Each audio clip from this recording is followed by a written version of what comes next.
With the 15th pick and with the 26th pick in the 2019 NFL Draft, the Washington Redskins select Dwayne Haskins, Montez Sweat. Welcome, all my fellow Redskin brethren and sistren. I am your man and resident Redskins fan, Lou. Thank you for joining me here on the Redskins Report.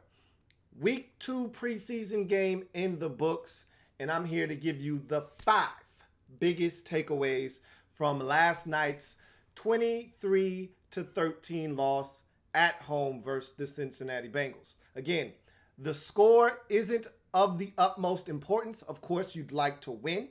Winning is always the goal, but in the preseason, there are other things that matter more, like health, which the Redskins somewhat came out healthy. There were some injuries. I'm going to talk about them here in a second. But for the most part, you want to see development of the young guys in particular, and you want to see the veterans get their feet wet, kind of get back into the rhythm and swing of things without getting injured. You'd like to see a little bit of continuity and players gelling. We saw a little bit of that on the defense.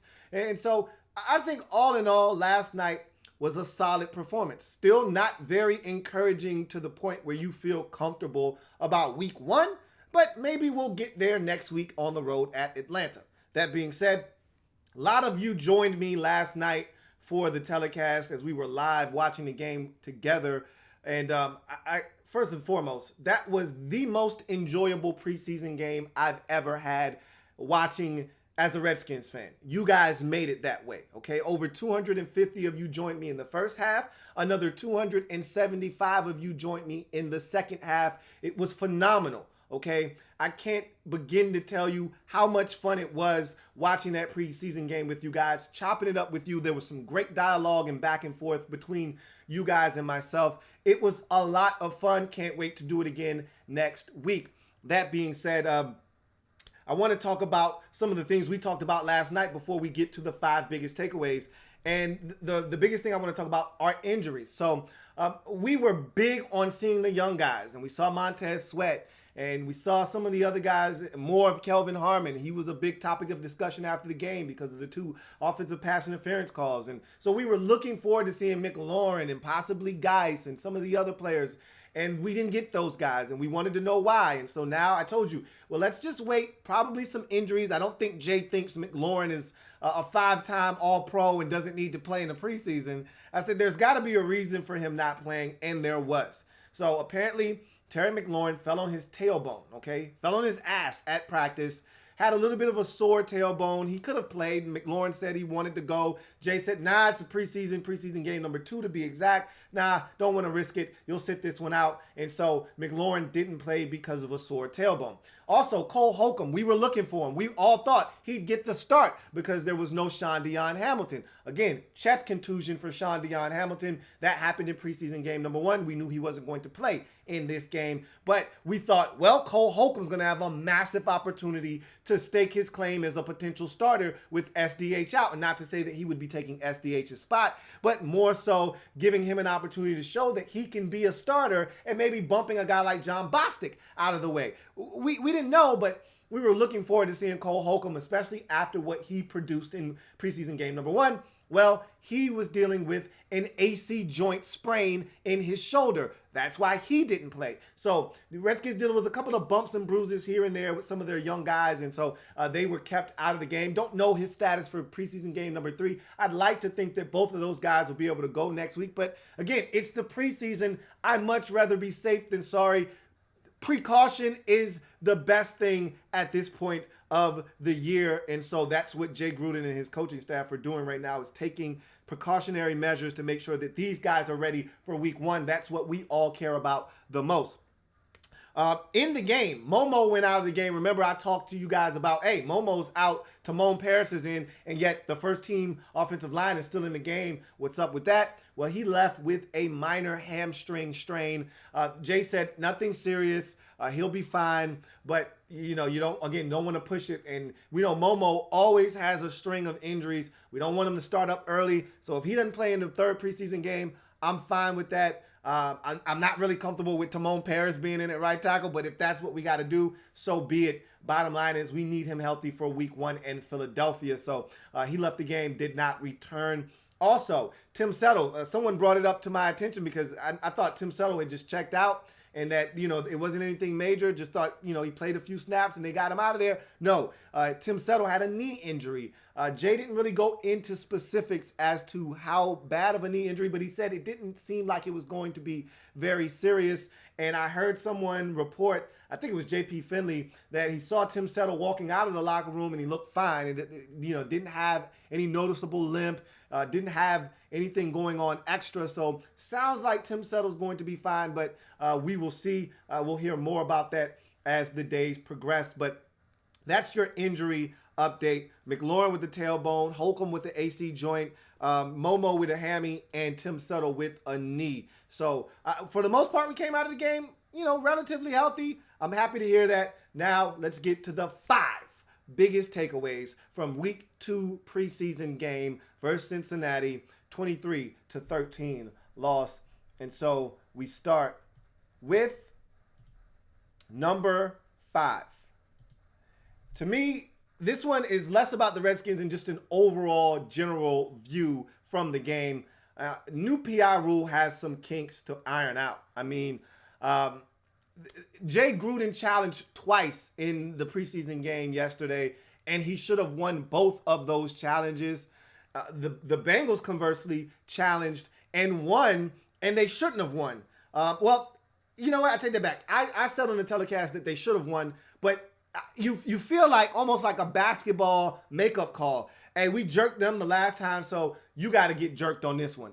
And I just need them to fix it. And I think they're going to work the kinks out. It'll be better come regular season time. I don't want this rule to begin with, okay? I didn't ask for this. All right, New Orleans did. I don't want this rule. So if it continues to look like this, like it did in this game, and it's rough around the edges throughout the season, then they're going to get rid of it. And good. I'm glad, because I don't want this to be in the game. Again, it's a subjective call. That was piss poor on the part of the officials and the league office, because, again, they're usually in joint with one another. Now, I don't know if the league office is involved during the preseason. I would assume so. You want the same process to be taking place in the preseason that's going to take place in the regular season. Bottom line is, it was horrible last night. The officiating was horrid. The PI rule and the subsequent replays off of it was abominable. It was a farce. It was a travesty. That can't take place once the regular season starts. And I'm hoping games like this are prime examples of what can't happen, and they go back to the drawing board and fix whatever needs to be fixed with this thing, because you can't miss egregious calls the way that they did last night and then go look at it and double down on your mistake on the field by going to the replay and saying, nah, it's going to stand, on the call on the field is going to stand. That's ridiculous, and it can't continue. So that's number 5, the 5th biggest takeaway from the game. Number 4, AD equals all dare. Now, you ask yourself, all dare? What are you talking about? You know how in the movies when the bad guys are meeting up and they're exchanging guns for money or drugs for money, and they got a briefcase and it's full of money. It's probably like $1 million in a briefcase. And they're like, hey, no need to count it. It's all there. All right? It's all there. That's AD for you. All right? Adrian Peterson stands for AD. All dare. I saw him one time last night. The first carry, he had 4 carries, but the first carry was the only carry I needed to see. Vicious, nasty, flavor delicious jump cut in the hole, leaving a Bengal defender in his wake, and then proceeding to use his speed that's still present to get to the outside and pick up, then stop at the sideline, cut it back inside, and pick up additional 5 yards for a gain of 23. I didn't need to see any more after that. They could have taken Adrian Peterson out of the game after that. 26, as far as I was concerned, was done after that. What I said to myself, it's all there, man. I don't need to see it anymore. It's all there. It's all there. I don't need to see it. 80 means it's all there, and we're going to need it, because if you saw the past game and you see the offensive line, we're going to have some things that we got to figure out offensively in the pass game. The run game is going to have to be a catalyst, especially early on in the season. And AD looks like the one guy we can rely on, because we still don't know what the hell we're going to get out of Geis and if he's even going to be healthy. And we all see Samaj P. Ryan. Jay loves him. We don't. Bottom line is, we may need the old Yeti again this season to produce like he did for us last year. AD, it's all there, man. I saw it. I'm good. Let's move on. The guy still has it. All right. Number 3. All right. Special teams could be problematic this season, man. This is the second week in a row where we've had a punt return for a touchdown. And I understand the timing in which these punt returns have taken place late in the game, bunch of backups. I get it. I don't give one shit about when it happens. I care about the fact that it did happen. And now this is 2 weeks in a row that it's happened. And I'm telling you that we haven't had issues on special teams in 2 years with Ben Kotwika. He decided that this organization was way too dysfunctional for him. He wanted to get out before heads started to roll because he probably thought, you know what? I haven't really enjoyed my 2 years here. I don't think Jay's going to be around after next year. How about I get a job that I think I can be a little bit more secure in Atlanta? I'm not taking a position upward. I'm just going lateral to another special teams position elsewhere. And so he bolted for Atlanta. So now we're looking at our situation, and I'm here to tell you, we missed a couple of kicks last night. I'm a big D-Hop guy. I'm not going to kill D-Hop. I think he had some footing issues. His plant foot wasn't good on the 50-yarder that came out extremely low. But we're going to need him to be a little bit more consistent. But bottom line is, the special teams hasn't been good. We gave up 2 big returns early in that football game that allowed the Bengals to start off with really good field position. And I'm going to tell you right now, the Redskins situation needs to improve on special teams. We cannot continue to put that kind of product on the field and expect good things to happen. I'm just telling you right now. And so the Redskins no longer have Ben Kotwika. They've got Nate Kazzer as their special teams coach. I don't know how it's going to go. I don't know who Nate Kazzer is. I can just tell you this. The Redskins haven't looked great on special teams in either one of the first 2 preseason games. And if this continues, we're in for a long season. I'm going to give him the benefit. I am giving him the benefit. But my patience is running thin. I know it's the preseason, but goddammit, it's starting to worry me just a teeny tad bit. All right? Special teams could be problematic this season. I'm not saying. I'm just saying. Keep that in mind. New special teams coordinator. We didn't have these issues the last 2 years. Now they're starting to creep up. We'll see. Biggest takeaway number 2 from the game. Our defense will be faster this season.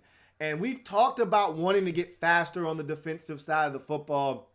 That's no secret. In this league, in order to have success on the defensive side of the football, you need athletes. You need guys that can run. We haven't had enough of those guys. I know a lot of you have said that Mason Foster wasn't fast enough. I don't know if John Bostic is fast enough. He looks faster, so that helps. Sean Deion Hamilton looks to be much healthier than he was last year. You know, his first year back from the knee injury. He looks to be a little bit sprier this year. And you start looking at guys like Cole Holcomb as well. But last night, I saw JHC, Josh Harvey Clemens. I saw Landon Collins. I saw Monte Nicholson. I saw Jonathan Allen and the rest of those guys. Montez Sweat. I saw a bunch of athletes rallying to the football. We look like we're going to be a lot faster defensively this season. It's going to make for a very intriguing year defensively, one that I'm excited to watch. Despite the Bengals getting in deep into Redskins territory because of 45 yards worth of penalties by the Redskins with self-inflicted wounds, they were able to not only bite down and grit their teeth and get a stop, but a 96-yard pick six by virtue of a batted ball by Daron Payne and a subsequent pick six by Monte Nicholson. The first play of the game, though, offensively for Cincinnati, a dump off into the flats to the tight end that was cut down by Landon Collins, just shows you the amount of speed we will have and what Landon Collins brings to the table. I talked about this on the telecast. He was beaten for a touchdown with an accurate football to the tight end, Tyler Eifert. If Dalton hits him on the money, that's a touchdown in the corner of the end zone. Landon Collins was beaten there. But this defense is going to be faster. And that is something that should be encouraging to all Redskins fans. And we got a nice, good glimpse of that. It was brief, but it was a really good glimpse of what this defense can be speed-wise, and it looked impressive. And that's without Sean Dion Hamilton. And again, JHC might even be faster than Sean Dion Hamilton. So bottom line is, this defense will be faster. If we're healthy, we're going to be a fast-flowing defense in 2019. And my biggest takeaway from the 23-13 loss in Week 2's preseason game at home versus Cincinnati is Jay Gruden is becoming more comfortable with the idea of Dwayne Haskins starting. Starting when? I don't know. Week 1, still in the balance. Okay, so here's my thought process with this statement and what I gathered from last night. So watching Haskins, I watched a guy that to me made much faster decisions. We talked about that during the telecast. He was uneven with his accuracy, and we talked about that. And I said his numbers don't really bear out what he did in this game. He was 7 of 14 for 114 yards and 1 touchdown. And he had a drop by Brian Quick. I think that Robert Davis could have caught the ball over the middle. It was a little high, but I thought that was a catchable football. So you're looking at 9 completions then, and then the other 5 were legitimate misses. Guys open that I thought he could have hit. Down the sidelines, he missed Cam Sims on a deep ball. Those, hit or miss sometimes. But the one to Steven Sims in the slot, he'd like to have that one back. The one to Kelvin Harmon on the corner route, he'd love to have that one back. The OPI, he'd love to have that one back. He was wide open. He missed some opportunities for some big plays last night, and he knows it, and he said it after the game as I listened to him talk in the locker room after the game. But I can tell you this. He said something that stuck out to me, and Haskins said, it wasn't so much the touchdown pass, even though he said, I generally don't get too excited about touchdowns, but that was my first one. I'll never forget it.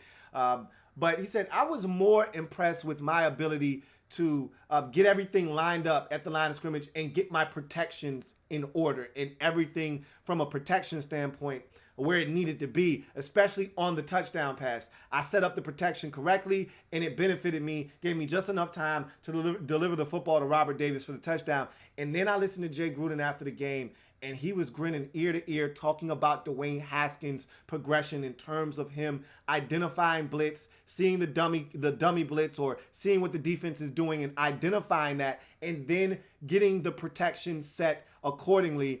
And Jay, he sounded so confident about Dwayne Haskins' ability to do that. He also was encouraged by Haskins' ability to identify where to go with the football and get it out of his hands quicker. That was something he failed to do a week prior versus the Browns on the road. He handled that a lot better in this game, and that's what we talked about last night, him handling that situation a lot better. And so Jay seems to be a little bit more comfortable, because the biggest thing Jay said was not the playbook and not necessarily the verbiage and being able to spit out the play and get to the line of scrimmage, which is something Jay has talked about with Haskins, being able to do that in a timely manner where you can set things up. But Jay has constantly said, I need him to be able to protect himself. I need him to be able to set protections correctly, slide the line, pinch the line, do whatever needs to be done, put guys in positions to protect him better so that plays can develop and actually have a chance to work. If you do not set protections correctly, plays are dead on arrival. And so that's the biggest thing. Not only are you a risk to yourself, you're the risk to the other guys on the football field, because the play can't work adequately if the protection isn't set correctly. So Jay sounded really enthused about the progression of Haskins in game number 2. Haskins sound pleased with his progression in terms of setting protection. And that leads me to believe that Jay looks at Haskins and says to himself, hey, look, man, if we can get this guy a little bit further along, in Case Keenum, who looked okay but didn't look necessarily great last night, doesn't separate himself, Colt can't stay healthy, hey, Haskins may not be the worst option come week 1, come week 2, come week 3. So I think Jay Gruden is becoming a little bit more comfortable with the idea of Haskins starting. And it may not be week 1 necessarily. I still think Case Keenum is the week 1 starter. However, he may be a little bit more comfortable with pulling the trigger on Haskins, say in week 3, on a Monday night versus the Bears. You get an extra day of preparation that week. Or maybe the following week on the road versus the Giants. A little bit of a hostile environment, but the Giants, I don't think are going to be very good. Wouldn't be a bad situation for him to go and start on the road. I think they want his first game to be at home when they do start him. I know everyone's pinpointing Miami on the road.